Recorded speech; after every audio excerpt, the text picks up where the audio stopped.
नमस्कार साथियों, आप लोगों का स्वागत है गज केसरी बायो क्लासेस में। और आज हम एंडोप्लाज्मिक रेटिकुलम के बारे में देखेंगे, समझेंगे। एंडोप्लाज्मिक रेटिकुलम जो है, इसकी जो खोज हुई थी वो पोर्टर ने की थी 1954 में। 1954 में पोर्टर ने और कॉलीमन ने इसकी खोज करी थी। पोर्टर ने ही इसका एंडोप्लाज्मिक रेटिकुलम नाम दिया था, तो इसके नाम देने का जो श्रेय मिल जाता है वो पोर्टर को जाता है, और खोज करने का जो श्रेय जाता है पोर्टर और कॉलीमन को जाता है। तो इस प्रकार हम आगे देखते हैं कि ये एंडोप्लाज्मिक रेटिकुलम जो है वो न्यूक्लियर जो मेम्ब्रेन होती है वहाँ से अटैच रहती है, और ये साइटोप्लाज्म में काफ़ी दूरी तक फैली रहती है, और कभी कभी ये न्यूक्लियर मेम्ब्रेन से लेकर प्लाज्मा मेम्ब्रेन तक भी फैली रहती है। और ये एंडोप्लाज्मिक रेटिकुलम जो है वो ट्यूबुलर फॉर्म में होती है। इसका जो साइज है 20 से, इसमें तीन अंगों से मिलकर बनी होती है। एक तो वेसाइकल्स होती हैं, सिस्टर्नी और ट्यूबुल्स, इन तीनों से मिलकर ये एंडोप्लाज्मिक रेटिकुलम मिलकर बनी होती है। वेसाइकल जो होती हैं वो स्फेरिकल ओवल शेप्ड होती हैं, और इनका साइज 20 से 500 μm होता है। जबकि सिस्टर्नी जो है वो लॉन्ग होती हैं, थिन लेमिनर स्ट्रक्चर होती हैं, लंबी होती हैं, और इसका लेमिना जो होता है वो पतला होता है। तो थिन लेमिनर स्ट्रक्चर होती हैं, और न्यूक्लियस के चारों ओर ये अरेंज रहती हैं सिस्टर्नी, और ये थिक होती हैं। और कितना थिक होती हैं ये? 40 से 45 μm थिक होती हैं। ट्यूब्यूल्स जो होती हैं वो इरेगुलर शेप की होती हैं और ब्रांच्ड होती हैं, और ये 50 से 100 μm तक थिक होती हैं। अरे बाप रे!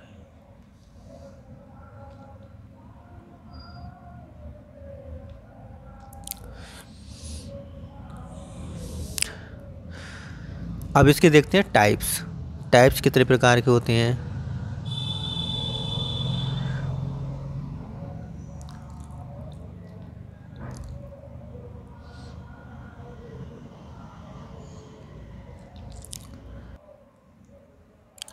टाइप्स जो हैं ये दो प्रकार की होती हैं। एक तो होती है स्मूथ एंडोप्लाज्मिक रेटिकुलम, एक होती है rough endoplasmic reticulum. Smooth endoplasmic reticulum को हम SER भी कह सकते हैं।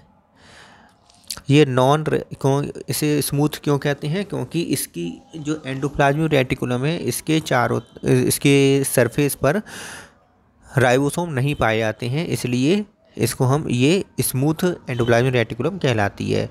या इससे हम दूसरा नाम दे सकते हैं ए ग्रेनुलर एंडोप्लाज्मिक रेटिकुलम। स्टोरेज, इसका काम जो होता है स्टोरेज का होता है, और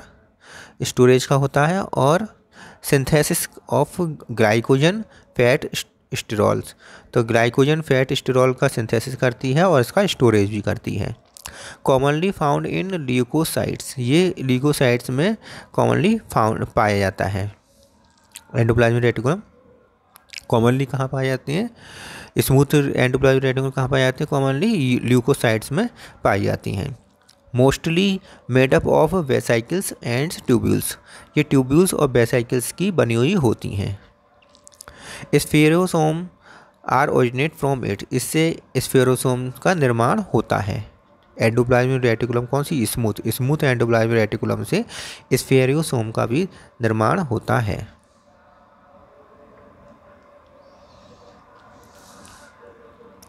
अब देखते हैं रफ एंडोप्लाज्मिक रेटिकुलम।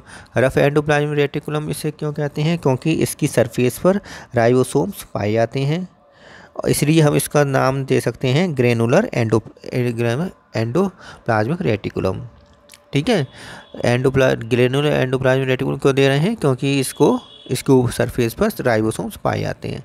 राइबोसोम क्या काम करते हैं? सिंथेसाइज्ड पॉलीपेप्टाइड, ये पॉलीपेप्टाइड का सिंथेसाइज करते हैं, और एंडोप्लाज्म के ल्यूमेन के अंदर इसको भेज देते हैं। राइबोसोम पॉलीपेप्टाइड का पहले सिंथेसिस करते हैं, और जिस पॉलीपेप्टाइड है उसको इसकी ल्यूमेन में, एंडोप्लाज्म की ल्यूमेन के अंदर भेज देते हैं। वहाँ पर इसका ट्रांसपोर्ट का कार्य संभव हो पाता है। राइबोसोम जो हैं वो एंडोप्लाज्मिक रेटिकुलम से अटैच रहते हैं। किसके द्वारा अटैच रहते हैं? वो ग्लाइकोप्रोटीन्स होती हैं जिनके द्वारा ये अटैच रहते हैं। एक तो होती है राइबोफोरिन फर्स्ट और एक होती है राइबोफोरिन सेकंड। ये दो होती हैं जो जिसके कारण सरफेस पर एंडोप्लाज्मिक रेटिकुलम के सरफेस पर राइबोसोम अटैच रहते हैं। प्रोटीन और एंजाइम्स की सिंथेसिस यहाँ पर होती है। प्रोटीन की सिंथेसिस होती है क्योंकि राइबोसोम अटैच है, प्रोटीन की और एंजाइम की सिंथेसिस यहाँ पर होती है। लाइसोसोम का निर्माण भी यहीं से ही होता है। कोई एंजाइम्स हाइड्रोलाइटिक जो एंजाइम्स हैं उनका निर्माण भी यहीं पर हो पाता है, इसलिए लाइसोसोम्स का भी निर्माण यहीं पर यहाँ पर हो जाता है। और ये बनती किससे है? सिस्टर्नी। मोस्टली ये सिस्टर्नी से मिलकर बनी होती हैं और इसमें कुछ बहुत ही कम मात्रा में, बहुत ही कुछ ही मात्रा में ट्यूबुल्स पाई जाती हैं, लेकिन मोस्टली क्या पाई जाती हैं? सिस्टर्नी यहाँ पर पाई जाती हैं। अब स्ट्रक्चर देख लेते हैं। इनकी जो मेम्ब्रेन की स्ट्रक्चर जो थिकनेस होती है वो 50 से 60 एंगस्ट्रॉम होती है। एंडोप्लाज्मिक रेटिकुलम की जो मेम्ब्रेन होती है और मेम्ब्रेन की थिकनेस 50 से लेकर 60 एंगस्ट्रॉम तक होती है। सिस्टर्नी जो है 50 से 40 नैनोमीटर डायमीटर की होती हैं और ये सिस्टर्नी का स्ट्रक्चर है। ट्यूब्यूल्स जो होती हैं वो 50 से 100 नैनोमीटर डायमीटर की होती हैं और ये ब्रांच्ड होती हैं। वेसाइकल्स जो होती हैं ओवल या स्फेरिकल टाइप की होती हैं। 25 से 500 नैनोमीटर इसका डायमीटर होता है।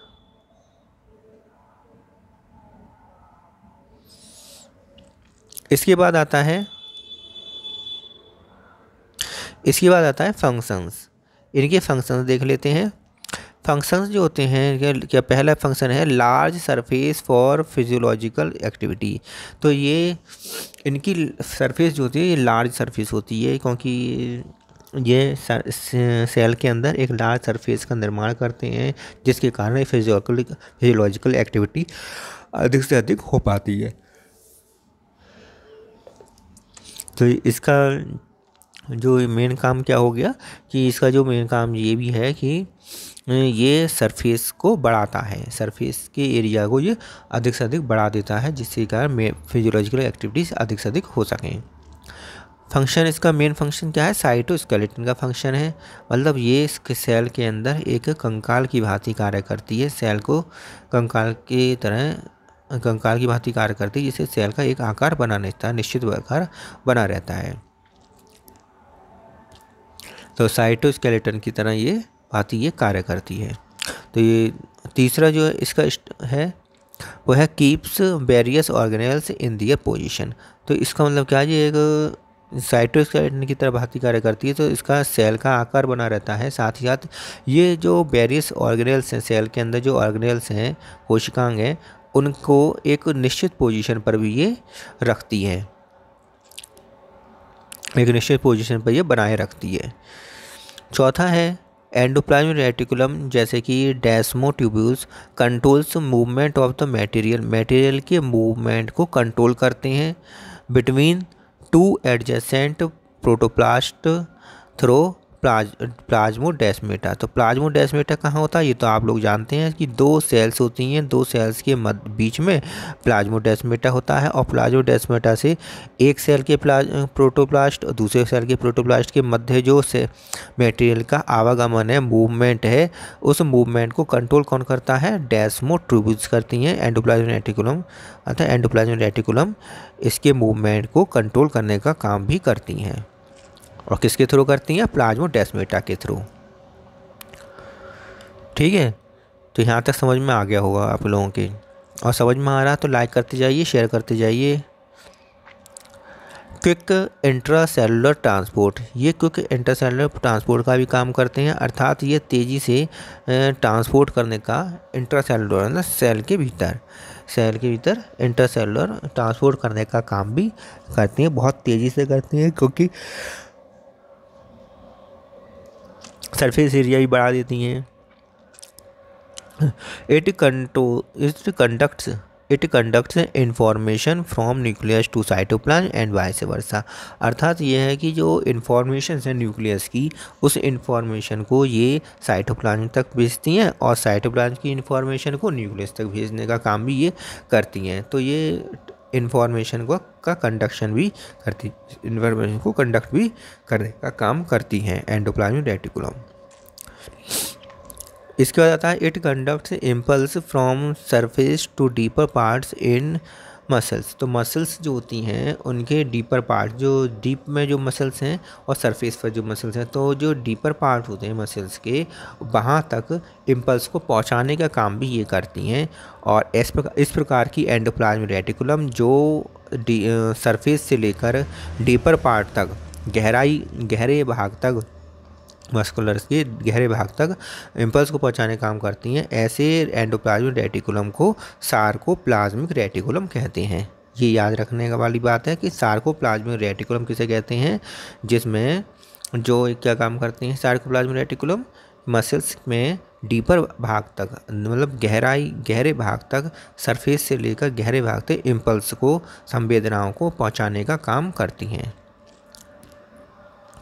इसके बाद 8वां है गिव्स राइस वैक्यूल्स। ये वैक्यूल्स को का निर्माण भी करती हैं। वैक्यूल्स का निर्माण के वैक्यूल्स कहाँ जाएंगी, ये जब इनका निर्माण होगा तो ये गोल्जी बॉडी तक जाएंगी और गोल्जी बॉडी तक मटेरियल को ले जाएंगी, जिससे कि वहाँ पे आके उसका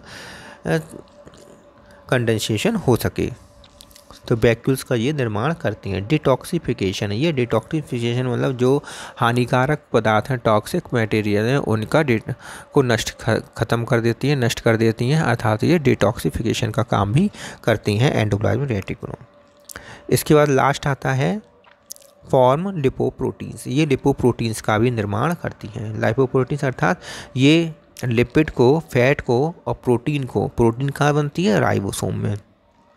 तो राइबोसोम से जो प्रोटीन बनती है उस प्रोटीन में लिपिड को या फैट को कंडेंस करा देती हैं और दोनों को कंडेंस करा के लिपोप्रोटीन का निर्माण भी एंडोप्लाज्मिक रेटिकुलम ही करता है। तो इस प्रकार हमने आज समझा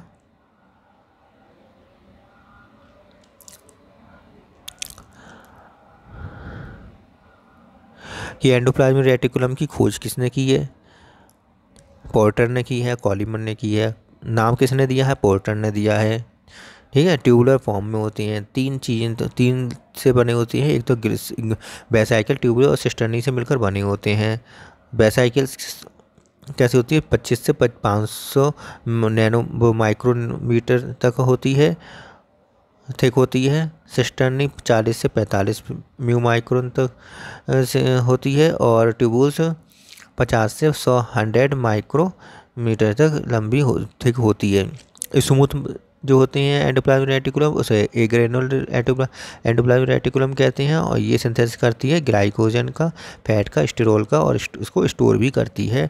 इसके साथ साथ ये ल्यूकोसाइड्स में कॉमनली पाए जाते हैं और बेसाइकिल ट्यूबुल्स के बने हुए होते हैं, स्फेरोसोम का निर्माण करते हैं। इसके बाद आता है रफ एंडोप्लाज्मिक रेटिकुलम। ये इसके बाहरी सरफेस पर राइबोसोम पाए जाते हैं, इसे ग्रेनुलर एंडोप्लाज्मिक रेटिकुलम कहते हैं और राइबोसोम पॉलीपेप्टाइड का निर्माण करते हैं और उसे एंडोप्लाज्मिक के ल्यूमेन के अंदर भेज देते हैं जहाँ पर इसका ट्रांसपोर्ट होता है। राइबोसोम जो है एंडोप्लाज्मिक रेटिकुलम से राइबोफ्लोरिन फर्स्ट और राइबोफ्लोरिन सेकंड के द्वारा अटैच रहते हैं, जो कि ये ग्लाइकोप्रोटीन्स होती हैं और यहाँ पर प्रोटीन और एंजाइम्स का निर्माण होता है। लाइसोसोम्स का भी रफ एंडोप्लाज्मिक रेटिकुलम से ही बनती हैं और रफ एंडोप्लाज्मिक रेटिकुलम सिस्टर्नी की बनी हुई होती हैं। ये साइटोस्केलेटन की भांति कार्य करता है, फिजियोलॉजिकल एक्टिविटीज़ के लिए सरफेस प्रदान करता है और ऑर्गेनेल्स जो होती हैं कोशिकाएं उनको एक निश्चित पोजीशन पर रखता है। एक सेल से दूसरे सेल के प्रोटोप्लाज्म के मध्य मटेरियल के मूवमेंट को ये कंट्रोल करता है। इम्पल्स के मूवमेंट को सरफेस से डीपर भाग तक, मसल्स के डीपर भाग तक पहुंचाने में इम्पल्स को ये कंडक्ट करने का काम करते हैं सार्कोप्लाज्मिक रेटिकुलम द्वारा। एक न्यूक्लियस से साइटोप्लाज्म तक, साइटोप्लाज्म से न्यूक्लियस तक ये इन्फॉर्मेशन को कंडक्ट करता है, डिटॉक्सिफिकेशन करता है, लिपोप्रोटीन का निर्माण करता है। ठीक है, तो इस प्रकार आपको मेरी वीडियो समझ में आई तो इसे लाइक करें, शेयर करें और नए पहली बार मेरे चैनल पर आए हैं तो इसे सब्सक्राइब जरूर कर लें।